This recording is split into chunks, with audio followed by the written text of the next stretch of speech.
એક મહત્વના સમાચાર સામે આવી રહ્યા છે તેની પર નજર કરીશું।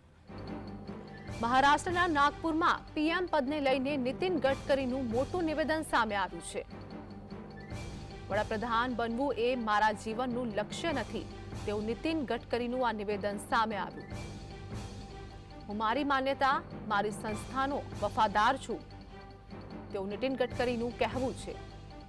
તો હું કોઈ પણ પદ માટે સમાધાન નથી કરતો તેવું પણ નીતિન ગડકરી દ્વારા કહેવામાં આવ્યું। તો મહારાષ્ટ્રના નાગપુરમાં પીએમ પદને લઈને નીતિન ગડકરીનું આ મોટું નિવેદન સામે આવ્યું છે। સંવાદદાતા સતીશ સોની મુંબઈથી અમારી સાથે જોડાઈ ગયા છે।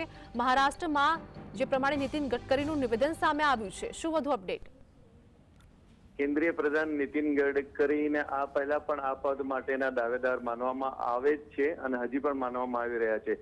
જો વડાપ્રધાન નરેન્દ્ર મોદી બાદ કોઈ પણ પ્રધાન પદ વડાપ્રધાન માટે ઉમેદવાર હોય તો તે નીતિન ગડકરીનું નામ લેવામાં આવે છે।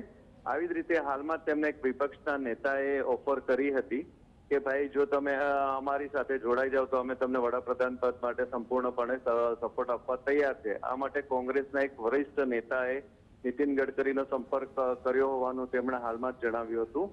જો કે આ પહેલીવાર નથી, નીતિન ગડકરીને બીજેપીમાંથી પણ વડાપ્રધાન પદના દાવેદાર તરીકે માનવામાં આવે છે। આથી જ તેમણે જ્યારે ટિકિટ લોકસભાની ચૂંટણી પહેલા જે વિવાદ થતો હતો ત્યારે પણ કહ્યું હતું કે મને કોઈ પદની લાલસા નથી અને હું ભાજપ વિના પણ એકલો એમને પ્રચાર કર્યા વિના પણ ચૂંટાઈ આવી શકું છું।